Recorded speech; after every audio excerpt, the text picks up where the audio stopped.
আসসালামু আলাইকুম। Welcome to my Shampa lifestyle. আমি শম্পা গোপালগঞ্জ থেকে বলছি। আপনারা কেমন আছেন আমার প্রিয় আপুরা ভাইয়েরা? নিশ্চয়ই সবাই ভালো আছেন। আলহামদুলিল্লাহ আমিও ভালো আছি আল্লাহর অশেষ রহমতে। আর দূর দূরান্ত থেকে আমার প্রিয় আপুরা ভাইয়েরা যারা আমার ভিডিও দেখেন এবং দেখছেন তাদেরকে জানাই অসংখ্য ধন্যবাদ। আর আমার ভিডিওটি একটা লাইক দিয়ে প্লিজ কন্টিনিউ করবেন, আপনাদের কাছে আমার রিকোয়েস্ট। আর যারা আমার চ্যানেলটা নতুন পরিদর্শন করবেন প্লিজ চ্যানেলটা সাবস্ক্রাইব করে পাশে থাকবেন। আর আমি চলে আসছি আমার বাড়ির সামনে আমার ছোট্ট একটা সবজি বাগান। আর সেই সবজি বাগানে নিতে আসছি কিছু বেগুন এবং মরিচ হয়েছে, সেগুলো আজকে তুলে নিব। মাশাআল্লাহ আমার সবজি বাগানে অনেক মরিচ এবং বেগুন হয়েছে। আর এটা আমাদের গোপালগঞ্জ স্থানীয় ভাষায় বলা হয় শৈলা বেগুন। কাদের অঞ্চলে কি বলা হয় সেটা তো জানি না, আমাদের এখানে বলা হয় শৈলা বেগুন। এই শৈলা বেগুন এবং মরিচ, শৈলা বেগুনটা যদি ভর্তা করে খাওয়া হয় এবং ছোট মাছের সাথে চচ্চড়ি করা হয় মাশাআল্লাহ অনেক মজাদার হয়। আর আমি তো ভর্তা খেতে পছন্দ করি এই শৈলা বেগুন। আর এই শৈলা বেগুন ভর্তা দিলে এক প্লেট ভাত এমনি অনায়াসে খাওয়া যায়। এটা এত মজাদার, মানে বেগুন অন্য বেগুন থেকে খুবই মজাদার অন্য বেগুন এটা ভর্তার জন্য। আর আমার সবজি বাগান থেকে আমি মাশাআল্লাহ অনেক সবজি তুলে নিয়েছি।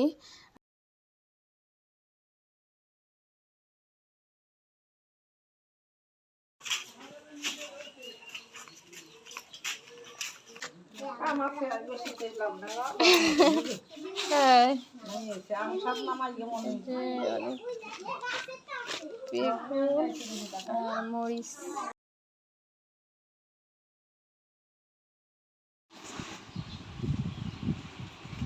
আর এদিকে চলে আসলাম রান্নাঘরে, রান্না করব।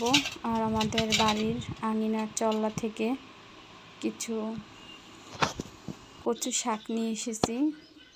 আর কচু শাক আমি যেভাবে রান্না করি এভাবে রান্না করে খেলে অনেক মজাদার। আর এমনিতেও কচু শাক অনেক টেস্টি হয়।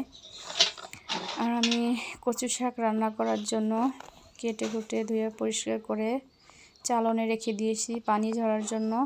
আর এদিকে ইলিশ মাছের চোপড়া মাথা এগুলো রেখেছি কচু শাকের ভিতরে দিতে।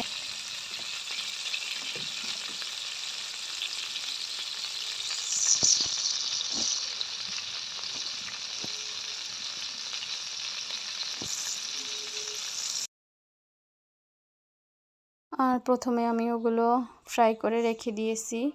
আর এদিকে শাকগুলো আগে সিদ্ধ করে নিয়েছি।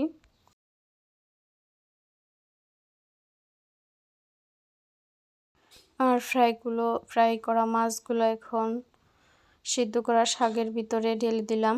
মরিচ পেঁয়াজ এগুলো আমি ফ্রাই করে নিয়েছিলাম। আর এভাবে এই প্রসেসিংয়ের রান্না খুবই টেস্টি হয়েছিল। আর এটাই আপনাদের সাথে আজকে শেয়ার করলাম। ভালো লাগলে আপনারা এভাবে রান্না করে খেয়ে দেখবেন যে কেমন।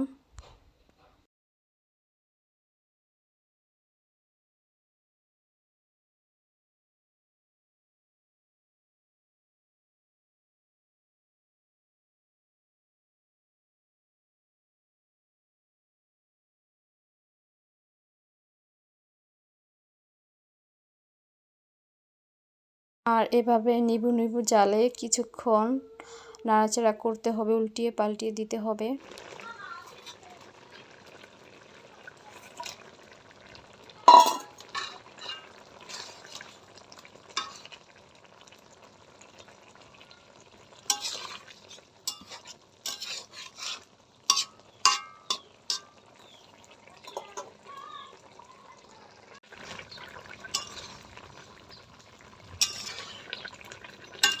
আর এখন আমি শাক রান্না হয়ে গেছে, ওটা নামিয়ে এখন আমি ধুন্দল এবং সিলভার কাপ মাছের কয়েক পিস নিয়ে মাছের ঝোল রান্না করতেছি।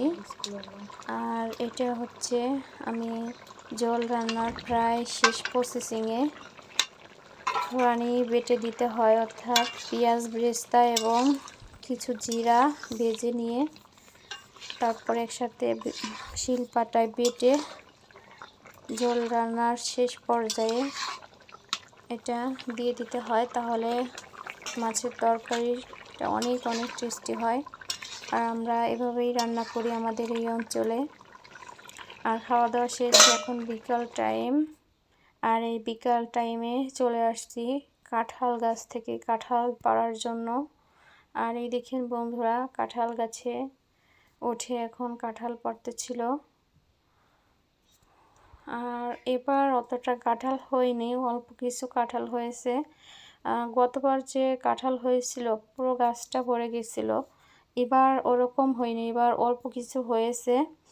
তা এখন কাঁঠাল প্রাপ্ত বয়স হয়ে গেছে পাড়ার জন্য, আর এখন পেকে যাবে, এজন্য কাঁঠালগুলো পেড়ে নিচ্ছিলাম।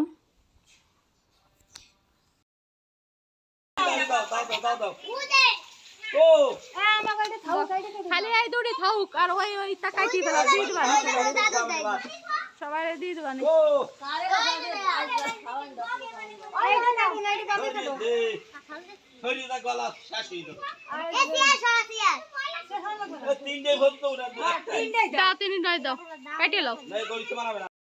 আর এভাবে কাঁঠাল পড়তে গিয়ে একটা অ্যাক্সিডেন্ট ঘটে গেছিল, আমার চেয়ারটা ভেঙে দুমড়ে মুচড়ে গেছে, আর একটা মানুষ আহত হয়েছে, অর্থাৎ ব্যথা পেয়েছে।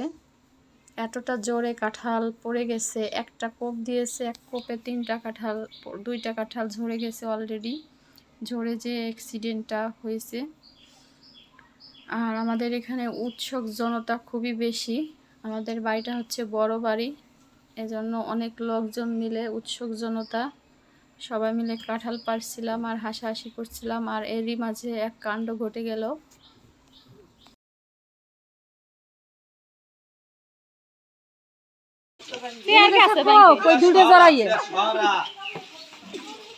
ওই দুইটা জড়াইতেছে কব বাবি উনি বড়টা কব জানি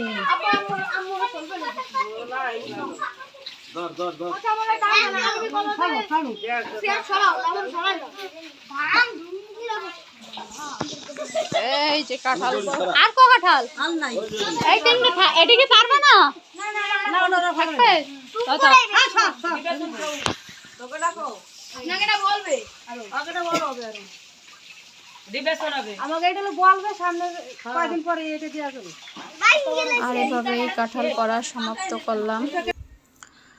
আর আজকের ব্লগটা ভালো লাগলে please please please like comment share করবেন, আর যারা নতুন চ্যানেলটি পরিদর্শন করবেন সাবস্ক্রাইব করে দিবেন। আর আপনারা সবাই ভালো থাকবেন। আল্লাহ হাফেজ।